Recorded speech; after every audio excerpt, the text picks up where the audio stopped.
Agora vamos a Brasília para falar da situação do presidente Lula, que já começa a movimentação para viabilizar a reeleição em 2026 e tendo em vista também, né, Fran, que não é uma situação muito boa para o lado dele, né? Vamos entender mais sobre essas ações do presidente?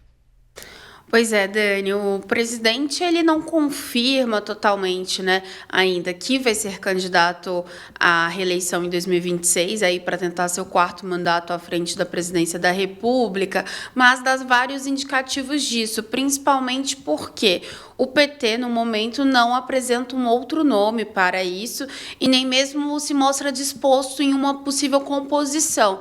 Lembrando que o quadro que a gente tem hoje, a gente tem muitos nomes de centro e de direita que já se colocaram como pré-candidatos ao Palácio do Planalto. Em contrapartida, na esquerda, a gente vê aí o nome apenas do presidente Luiz Inácio Lula da Silva. Se a gente for olhar para a direita, a gente tem o próprio Bolsonaro, que mesmo inelegível, com esses problemas no STF, ainda diz que será candidato, mas temos vários governadores, né? Como o governador do Rio Grande do Sul, Eduardo Leite, o Romeu Zema, de Minas Gerais, Ratinho Júnior, do Paraná, o Ronaldo Caiado, de Goiás, e aí também fica o nome de Tarcísio de Freitas, por mais que ele, governador de São Paulo pelo Republicanos, não confirme, principalmente por causa dessa relação tão próxima que ele tem com o ex-presidente Jair Bolsonaro, mas não deixa de ser um nome considerado pelo Centrão, principalmente ali pelo entorno de Gilberto Kassab, o presidente nacional do PSD, para essa disputa que poderia unir outros governadores em relação a ele. Mas, por mais que o governo esteja patinando internamente na relação com o Congresso, é claro que está de olho aí em 2026 e está muito preocupado em qual que vai ser de fato essa bandeira e se vai conseguir chegar lá com fôlego. O presidente Lula, ele deu uma entrevista ao podcast Mano a Mano, do rapper Mano Brown, e ele foi aí que ele falou sobre as eleições de 2026 e também tentou aí jogar um certo descrédito aí em relação a esses nomes de governadores aí da direita e que ele inclusive chama da extrema direita e que ele disse inclusive também que duvida que se ele for candidato que algum desses nomes tenha viabilidade para derrotá-lo. Vamos ouvir. Eu não sou um candidato meu. Eu quero ser candidato. Não. Eu não sou um candidato meu. Se estiver no momento eleitoral, com a saúde que eu estou hoje, com a vontade que eu estou hoje e com a disposição que eu tenho, tá? Eu serei candidato para ganhar as eleições. Que a extrema-direita está procurando adversário, está procurando. Eu vejo todo dia nome. Eu vejo Tarcísio, eu vejo Ratinho, eu vejo Caiado, eu vejo Zema, todo dia está procurando. Todo dia estou procurando. Não tem nenhum problema. Pode procurar candidato que eles quiserem. Se eu for candidato, é para ganhar as eleições. Tá? Porque se depender do meu esforço físico, da minha consciência política, a extrema-direita não vota a governar esse país. Pode ter certeza disso. Sabe, quem quiser ganhar de mim vai ter que andar mais do que eu na rua, vai ter que fazer mais discurso do que eu na rua, vai ter que conversar mais com o povo do que eu na rua, e vai ter que fazer mais do que eu. E eu duvido que tenha alguém que seja capaz disso.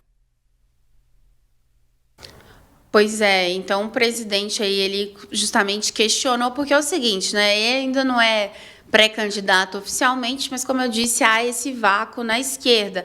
Na direita, e centro, por mais que tenham muitos nomes, há uma avaliação interna de que pode ter uma convergência e uma concordância para diminuir a quantidade de nomes. Até mesmo o Romeu Zema já disse que se colocaria à disposição de ser um candidato a vice aí de Tarcísio. Mas, enquanto isso, a gente vê aí o presidente tentando mostrar que a esquerda tem força, né, Dani? E aí tem esse problema assim, né? Ele coloca essa parte dessa indefinição, né, que ele chama, assim, ele dá a entender que a direita está lutando, está indecisa para escolher esse nome e ele coloca isso como uma vantagem para ele, né? Exatamente.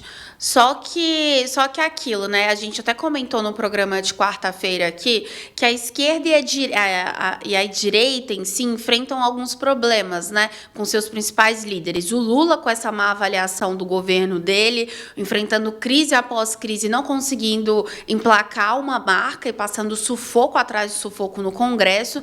Em contrapartida, Jair Bolsonaro, que é o principal líder da direita, tem toda essa questão no Supremo Tribunal Federal, não é apenas uma denúncia, são várias, então isso também implica ele nessa questão.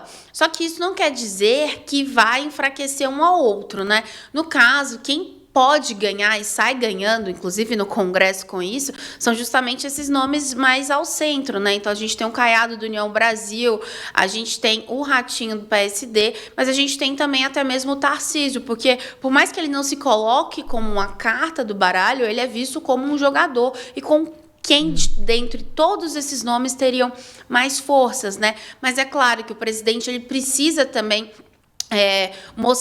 tentar mostrar essa força do governo, tentar mostrar que há um nome forte na esquerda, justamente para já não continuar aí ficando atrás nisso, porque as pesquisas também mostram que a situação não tá boa para o PT pensando em 2026. E lembrando que dentro do PT toda essa crise de comunicação e tudo que o governo tem vivido preocupa 3 dos 4 candidatos aí à presidência nacional do PT. Lembrando, Edinho Silva é o nome de Lula, mas há outros 3 nomes, o Rui Falcão, o Walter Pomar e o Romênio Pereira, que eles falam abertamente dessa dificuldade do governo em emplacar pautas positivas, se comunicar com o povo e que isso pode atrapalhar as eleições de 2026. Fran, agora a gente vê também o seguinte, essa confiança do Lula, ele replica uma confiança que ele teve no Lula 1, né? Só que há uma diferença muito grande. O nível de popularidade que ele tinha no primeiro governo dele para a reeleição era muito grande, ele era super bem visto, tanto nacionalmente quanto mundialmente, né? A campanha no combate contra a fome colocou ele muito em evidência no mundo. Agora, ele nesse momento ele está com uma queda de aprovação quase na faixa dos 40% de aprovação. A rejeição é muito grande. E o sistema de polarização que estava acontecendo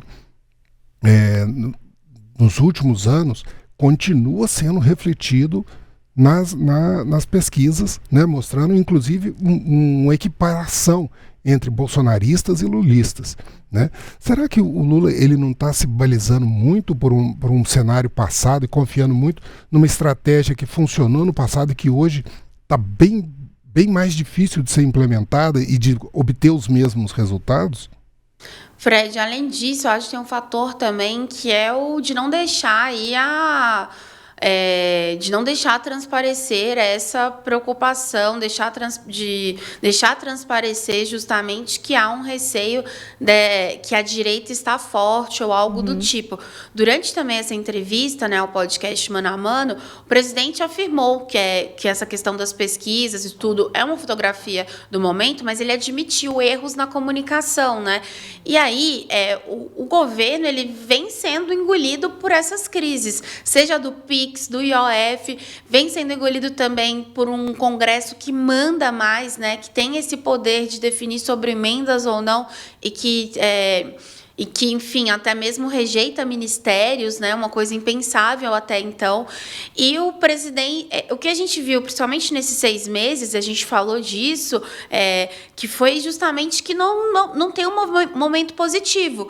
E que grande obra, que grande bandeira, o que o governo conseguiu emplacar nesses 2 anos e meio. O Lula, inclusive, falou isso, ele falou assim, as pessoas não estão conseguindo ver as coisas que eu faço.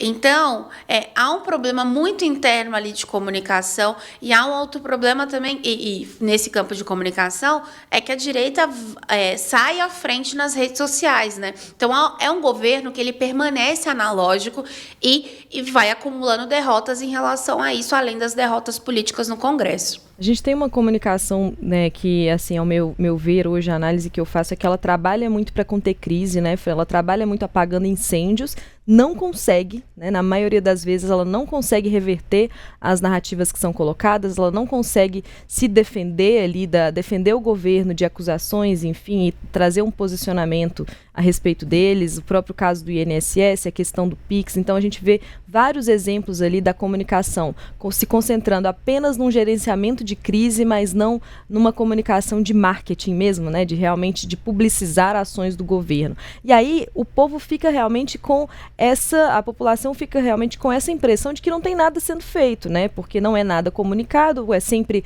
a oposição trazendo ali questões contra o governo não conseguindo se defender dessas acusações, não conseguindo trazer, muitas vezes porque não tem defesa, né, Fran? Muitas vezes porque não tem como se defender mesmo, enfim, é difícil esse tipo de posicionamento, mas também no sentido de não consegue reverter fake news. O próprio presidente falou sobre isso, né? A enxurrada de fake news que a oposição coloca nas redes sociais, ela coloca a comunicação do governo também nesse papel de gerenciamento de crise, de apagar esses incêndios, que muitas vezes nem consegue, né? Só complementando, também não gera fato novo. Todos os ganhos são feitos em cima, né, todos os anúncios são feitos em cima de programas já conhecidos. Né? Ele não apresentou nenhuma proposta nova até agora. Eu até ler um comentário aqui, Fran, antes de você continuar. Claro. Do Hermano, que diz o seguinte: o INSS nada, nossos aposentados sendo roubados. E é isso, assim, Hermano, obrigada pelo seu comentário. Ele disse: Lula não vai às ruas, porque essas situações, né, que vieram à tona ali no governo Lula, deixando claro que não começaram no governo Lula, mas sim, elas aconteceram, elas se intensificaram, enfim, existe sim uma responsabilidade do governo federal sobre elas. O governo não consegue dividir essa responsabilidade, né? A própria relação com o Congresso, por exemplo, o governo não consegue dividir a responsabilidade pelas questões que o país passa, né? Pela questão fiscal, pela questão de orçamento, enfim, ele não consegue levar a público, né, o conhecimento sobre as atribuições do Congresso nesse caso. Então, é uma grande... fica correndo, né, naquelas rodinhas de hamster, e aí nunca chega a lugar nenhum, e é só correndo e só se cansando e se desgastando. E principalmente porque são questões que a maioria delas é econômica, né? Então, isso é o que atinge a população de fato. Porque quando a gente vai ver o que um governo faz ou não na nossa vida, a gente olha muito ali o que ele gerou pro meu bolso, né? Porque com mais dinheiro eu vou ter mais qualidade de vida, eu vou ter mais poder de compra, eu vou ter mais acesso ao quê, né? Além, claro, de questões de saúde, de educação, mas é muito, e principalmente no que a oposição fica batendo em relação a essa área econômica. Então, também, várias enxurradas de fake news relacionadas ao PIX, até mesmo ao IOF também, colocando um patamar a maior do que o governo tinha decidido. Então, o governo sempre vai patinando sobre isso, e a CPMI do INSS é a mesma coisa. O presidente também afirmou, né, que essa questão do INSS está contribuindo para a imagem negativa do governo. O que eles estão tentando fazer é mostrar justamente isso. Olha, foi o governo Lula quem trouxe esse caso à tona, que começou no governo de Jair Bolsonaro. Só que no mundo digital como o nosso, e aí, e não só aqui, né, no Brasil, a gente está falando que isso acontece também em outras grandes nações, em outros países, como os Estados Unidos. Então, o governo acaba que nesse modo analógico, o Sidônio foi colocado para tentar mudar isso, não está conseguindo reverter. E nessa guerra de narrativas, infelizmente, esses fatos que são fatos acabam ficando em um segundo plano. Então, o governo ele continua, digamos que sendo refém do que acontece, né?